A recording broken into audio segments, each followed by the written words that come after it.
नमस्कार बंधुरा रीनाज होमली किचेने सकलके स्वागत। आज शेयर करब डिम आलू सयाबिनेर एक तरकारी रेसिपि। गरम भात रुटी परोटा सब किछु दिएई खावा जाबे और बाच्चारा तो खूबई भालोबासबे। एइभाবে रान्ना करले माछ मांसेरও प्रयोजन हबे ना और घरे थाका सामान्य उपकरण दिएई এই রান্নাটা করে নেওয়া যাবে।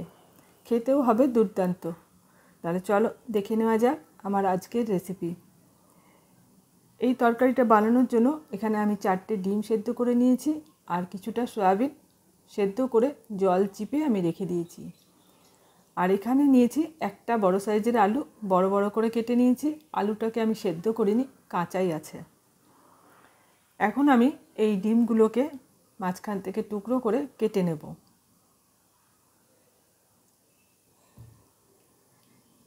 তোমরা ডিমটা গোটাও রাখতে পারো, তবে কেটে রান্নাটা করলে পরে যখন ঝোলের মধ্যে দেব ডিমের মধ্যে একটু মশলাটা লেগে যাবে, তাহলে খেতে ভালো লাগে।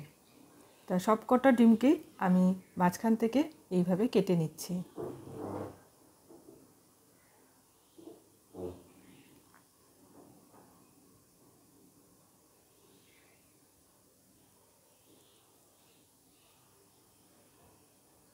ডিমগুলো আমার কাটা হয়ে গেছে। এখন একটা কড়াই গরম করে নিয়েছি, দিয়ে দিচ্ছি বেশ কিছুটা পরিমাণে সরষের তেল। তেলটা খুব ভালো মতন গরম করে নিয়েছি। এখন দিয়ে দিলাম অল্প একটু নুন আর হলুদ। নুন আর হলুদটা ভালো করে তেলের মধ্যে মিশিয়ে দিলাম। এবার কেটে রাখা ডিমের টুকরোগুলো একটা একটা করে এই তেলের মধ্যে দিয়ে আমি খুব হালকা করে একটু 2 পিঠ ভেজে নেব। কাঁচাও রাখতে পারো তোমরা, তবে ডিমটা একটু ভেজে নিলে খেতে ভালো লাগে। সব কটা ডিম দিয়েছি আর খুব আলতো করে ডিমগুলোকে উল্টে দিতে হবে,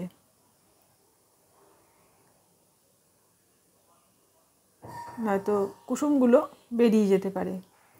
আমি একটা একটা করে সব কটা ডিমকেই এইভাবে উল্টে দিলাম আর ওই পিঠটাও আমি ভেজে নিলাম। বাচ্চারা অনেক বাচ্চাই আছে আর কি মাছ খেতে পছন্দ করে না, কিন্তু ডিম খুবই পছন্দ করে। আর এইভাবে সয়াবিন আলু ডিমের তরকারিটা করলে বাচ্চারাও খুব পছন্দ করবে। সব কটা ডিমকে উল্টে 2 পিঠই ভালো মতো ভেজে নিয়েছি। এখন এই ডিমগুলোকে আমি তুলে রেখে দেব।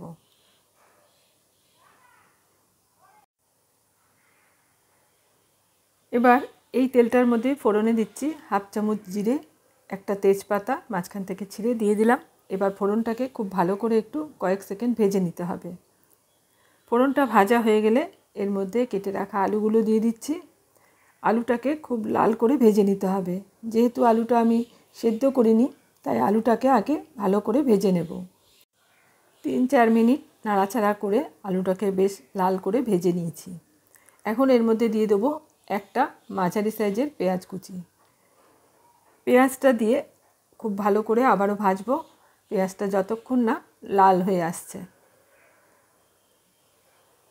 বেশ কিছুক্ষণ নাড়াচাড়া করে পেঁয়াজটাকে দেখো লাল করে ভেজে নিয়েছি। এখন আলুগুলোকে একটু সরিয়ে পেঁয়াজটাকে আরেকটু নাড়াচাড়া করে ভেজে নিলাম।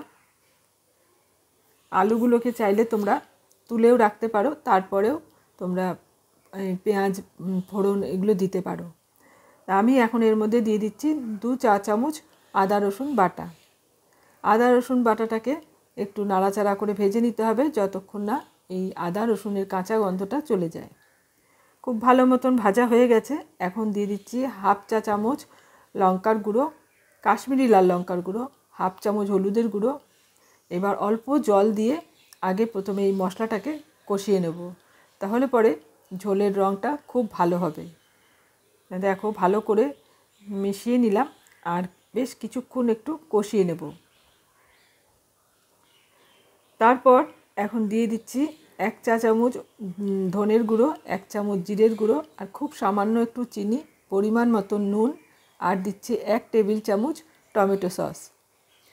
খুব ভালো করে সব কিছু মিশিয়ে নিলাম আর মশলাটাকে খুব ভালো করে কষিয়ে নেব। মিনিট 2 সময় গ্যাসের ফ্লেম মিডিয়ামে রেখে মশলাটাকে কষিয়ে নিয়েছি। মশলার থেকে তেল ছাড়তে শুরু করেছে। অল্প একটু জল দিলাম, দিয়ে আবারও একটু মশলাটাকে কষিয়ে নেব।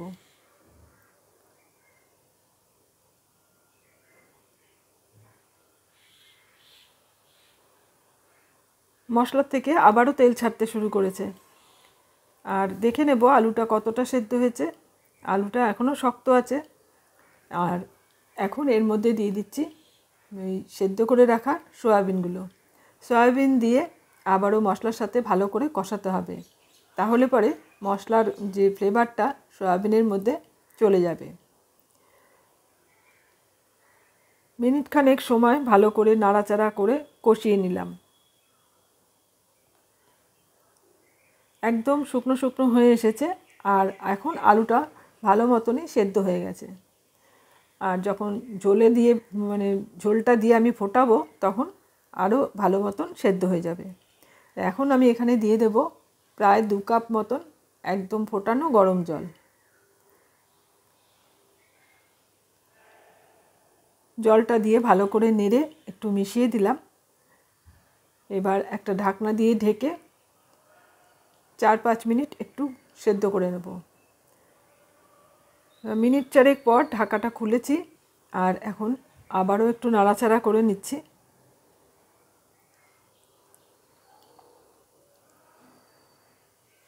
এখন আলু একদম ভালো মতন সেদ্ধ হয়ে গেছে।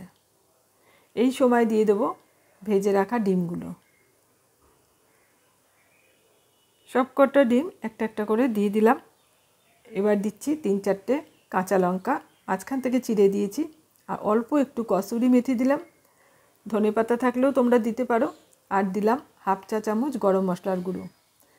আলতো করে ডিমগুলোকে একটু ঝোলের মধ্যে চেপে দিচ্ছি এইভাবে। আর গরম মশলা কসুরি মেথিটা মিশিয়ে নিলাম। তারপর আরও সামান্য একটু সময় ফুটিয়ে নিয়েছি। খুব ভালো মতন ফুটে গেছে। এখন গ্যাসের ফ্লেম অফ করে কিছুক্ষণ ঢাকা দিয়ে রেখে দেব। তারপর আমি সার্ভ করব। তৈরি হয়ে গেল আমার আজকের রেসিপি ডিম আলু সয়াবিনের তরকারি। কেমন লাগলো তোমরা অবশ্যই কমেন্টস করে আমাকে জানিও। আর এইভাবে রান্নাটা করলে বাচ্চা থেকে বড় সবাই খুব ভালোবাসবে। মাছ মাংসের আর প্রয়োজন হবে না। আমি একটা পাত্রে এখন সার্ভ করে নিচ্ছি।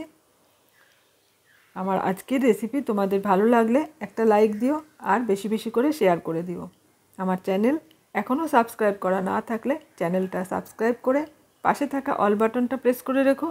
পরবর্তী ভিডিওর নোটিফিকেশান তোমাদের কাছে চলে যাবে। আজ এই পর্যন্ত। আবারও চলে আসবো অন্য কোনো রেসিপি নিয়ে।